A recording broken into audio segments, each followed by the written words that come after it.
Hi అండి, అందరూ ఎలా ఉన్నారు? ఈరోజు నేను ఎగ్ పులావ్ చేస్తున్నాను. రెసిపీ మీతో కూడా షేర్ చేస్తాను, వచ్చేసేయండి. స్టవ్ మీద ఒక ప్రెషర్ కుక్కర్ పెట్టుకొని అందులోకి అన్సాల్టెడ్ బటర్, కొద్దిగా ఆయిల్, ఒక స్పూన్ జీలకర్ర, హోల్ గరం మసాలా, బిర్యానీ ఆకు వేసి బాగా ఫ్రై చేసుకోవాలి.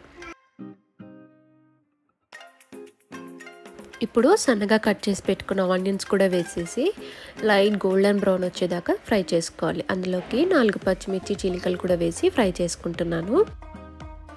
ఇప్పుడు ఒక స్పూన్ అల్లం వెల్లుల్లి పేస్ట్ కూడా వేసుకొని పచ్చివాసన పోయేదాకా ఫ్రై చేసుకోవాలి.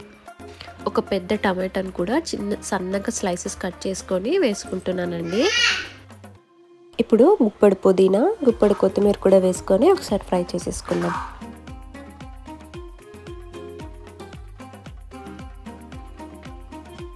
ఇప్పుడు కొద్దిగా సాల్ట్ వేసుకొని ఒకసారి ఫ్రై చేసుకుందాము. టమాటా అనేది బాగా మెత్తపడుతుంది. ఇప్పుడు కొద్దిగా పసుపు, 1.5 టేబుల్ స్పూన్ దాకా కారం వేస్తున్నానండి. ఆల్రెడీ స్టార్టింగ్లో గ్రీన్ చిల్లీ వేసాం కాబట్టి కారం అనేది కొద్దిగా చూసి వేసుకోండి. ఇప్పుడు ఇందులో 1 కప్పు దాకా గడ్డ పెరుగు వేసుకుంటున్నానండి.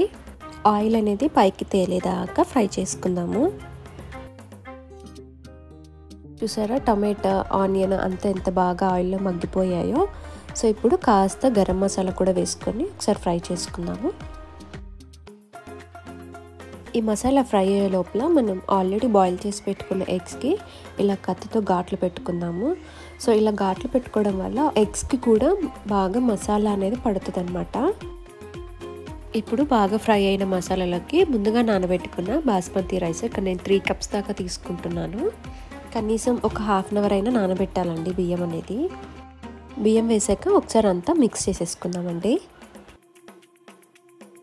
ఇప్పుడు ఘాట్లు పెట్టుకున్న ఎగ్స్ కూడా పెట్టేసుకుందాం. 3 కప్స్కి ఇక్కడ నేను 5 కప్స్ దాకా వాటర్ వేసుకుంటున్నాను. ఫైనల్గా కసూరి మేతిని ఇలా రబ్ చేసి వేసుకుంటున్నాను. దగ్గర కసూరి మేతి లేకపోతే కొత్తిమీర అయినా వేసుకోవచ్చు. లాస్ట్లో 2 స్పూన్స్ దాకా గీ కూడా యాడ్ చేసుకొని మీ రైస్కి తగ్గట్టు, మీ టేస్ట్కి తగ్గట్టు రాళ్ళుప్పు కూడా యాడ్ చేసుకొని మూత పెట్టేసి 3 విజిల్స్ రానివ్వాలి.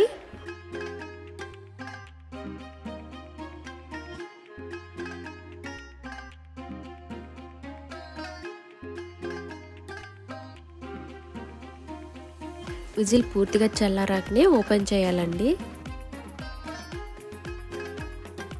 చూసారా ఎంత పొడి పొడిగా వచ్చిందో. స్మెల్ అయితే గుమగుమలాడిపోతుందండి. టేస్ట్ కూడా అలానే ఉంటుంది.